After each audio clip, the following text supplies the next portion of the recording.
Hi, I'm Bob.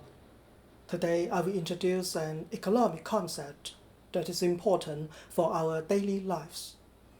It is a topic we are often concerned about: income inequality. Around us, there are the rich, the poor, the ones with plenty of resources, and the disadvantaged. Some people earn more while the others earn less. There is an income distribution that describes different incomes among the population in a city or a country. Different countries also have various income inequalities. How do we measure the income inequality?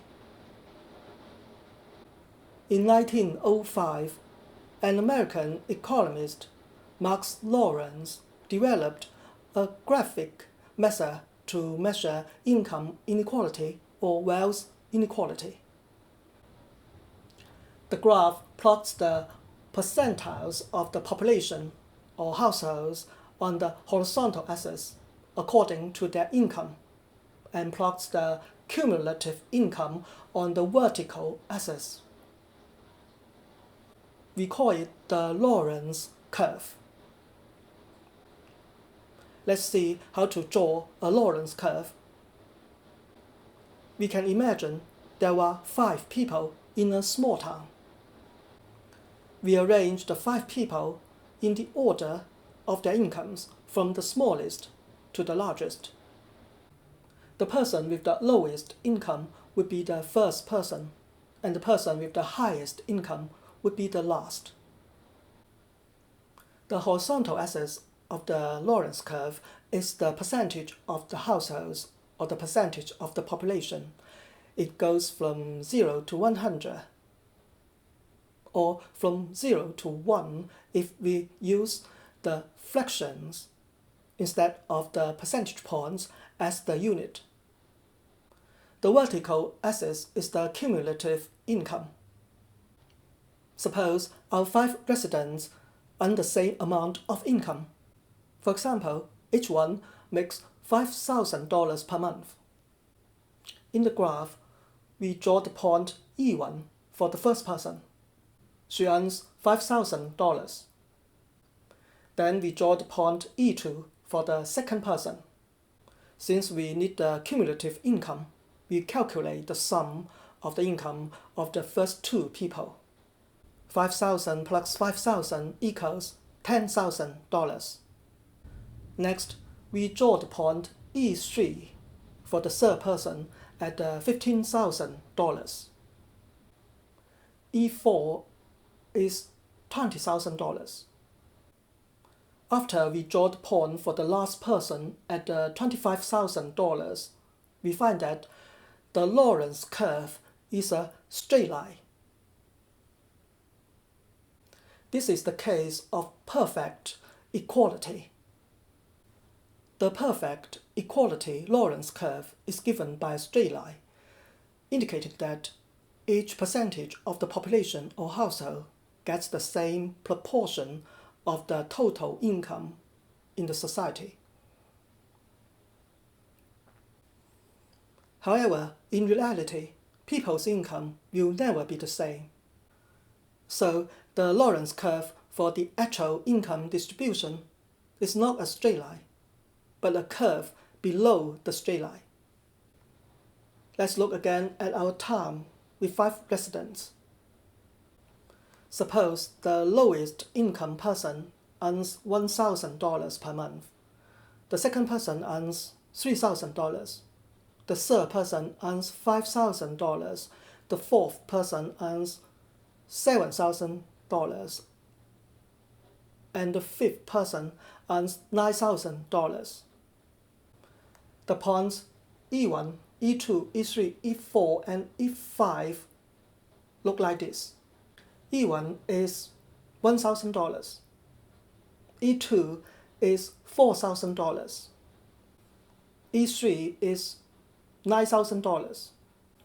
E4 is $16,000. And E5 is $25,000.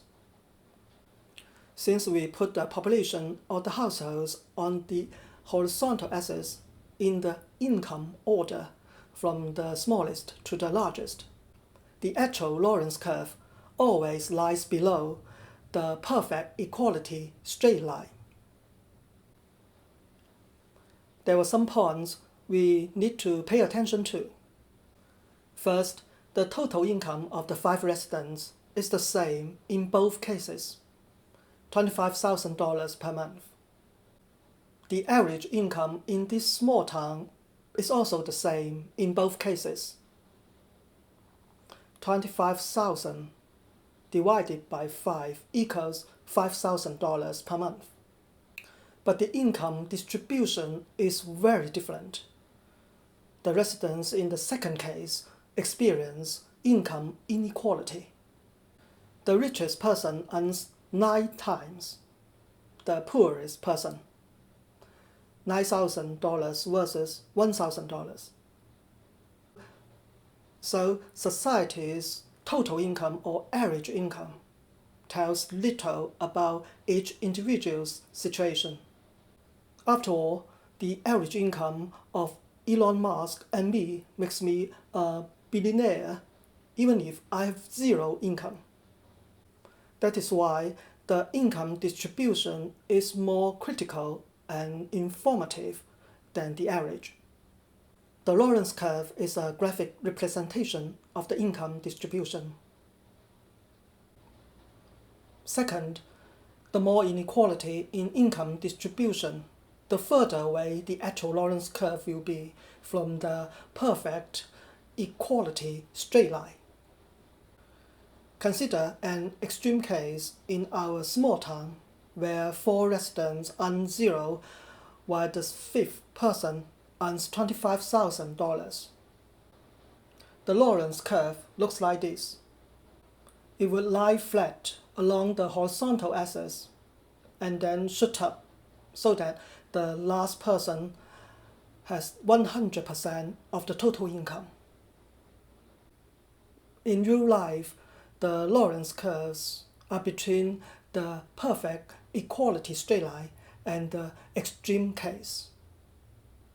Here are the Lorenz curves for the American household income distributions in 1980 and 2002. The 2002 Lorenz curve is further away from the perfect equality straight line and lies completely below the 1980s Lorenz curve. It suggests an increasingly unequal income distribution in 2002 than in 1980. The Lorenz curve is a graphic measure of income inequality. Economists also come up with some numeric measures of income inequality.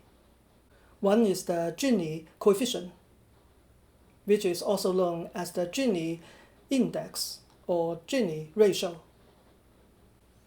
The Gini coefficient was proposed by an Italian statistician, Corrado Gini, in 1912 as a measure of income or wealth inequality. The Gini coefficient was defined as the area between the perfect equality straight line and the actual Lorenz curve divided by the area under the perfect equality straight line. In the graph, Gini coefficient equals the ratio of the shaded area to the triangle area ABC. According to the definition of Gini coefficient, the perfect equality case has a Gini coefficient of 0, while the extreme case has a Gini coefficient of 1. The Gini coefficients in real life are always between 0 and 1. A larger Gini coefficient indicates a more unequal income distribution among the residents. Let's take a look at the Gini coefficients of some major countries. The data come from the World Bank. The Gini coefficient varies across countries. Here's a table of some major countries' most recent Gini coefficients. I list the Gini coefficients in increasing order. We find that most North European countries and some West European countries are among the most equal countries in terms of income distribution. Their Gini coefficients are below 0.3. Belgium and Netherlands had a very low Gini coefficient of 0.26 in 2020. Denmark and Finland's Gini coefficients are around 0.27.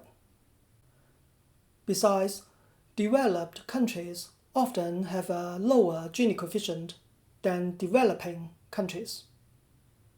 France had a Gini coefficient just slightly above 0.3. Germany's Gini coefficient was 0.317. Canada, the United Kingdom, Japan, and Australia had a Gini coefficient of around 0.32. By contrast, Thailand, India, Indonesia, China, and Philippines had a relatively higher Gini coefficient. The United States had a Gini coefficient of 0.397 in 2020, which is an exception. Mexico and Brazil's Gini coefficients were above 0.45. Some countries have very high Gini coefficients. According to the World Bank's report on the most recent Gini coefficients, the country with the highest Gini coefficient is South Africa. Its Gini coefficient was 0.63 in 2014. A country's Gini coefficient is not a constant, it changes over time. Take the United States as an example. There is an upward trend of the Gini coefficient from 1980 to 2020. It was 0.352 in 1980. It was above 0.4 in 1993 and remained at that level after that. It reached its highest point of 0.415 in 2014 and dropped slightly to 0.397 in 2020. Although a country's Gini coefficient fluctuates over time, it often stays inside a range. To have a clear picture of the difference in Gini coefficients between countries, we can draw the trends of the Gini coefficients for these countries.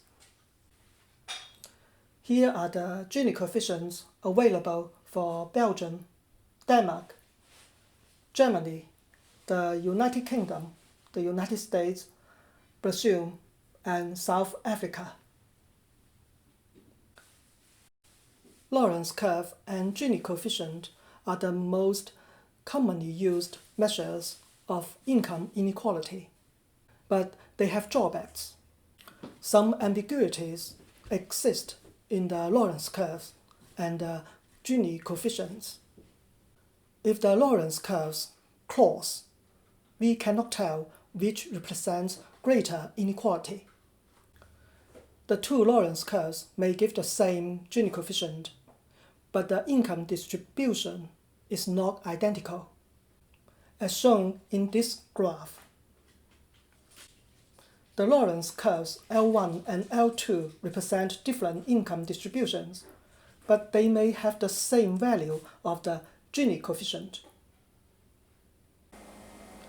Because of the ambiguity, economists often use additional measures of income inequality, the 90-10 income gap and the 50-10 income gap. The 90-10 income gap is the ratio of income in the 90th percentile to the income in the 10th percentile of the distribution. Similarly, the 50-10 income gap is the ratio of the median income to the 10th percentile income. The 90-10 and the 50-10 income gaps should be different for the two income distributions L1 and L2 in this graph, although the Gini coefficient could be the same. We care about income inequality because, as a member of society, no one should be left behind and everyone should benefit from economic development. In addition, income inequality with a very high Gini coefficient could lead to severe economic and social problems. A concern about income inequality is a concern about all of us. Thank you for watching this video and subscribing to my YouTube channel. See you next time.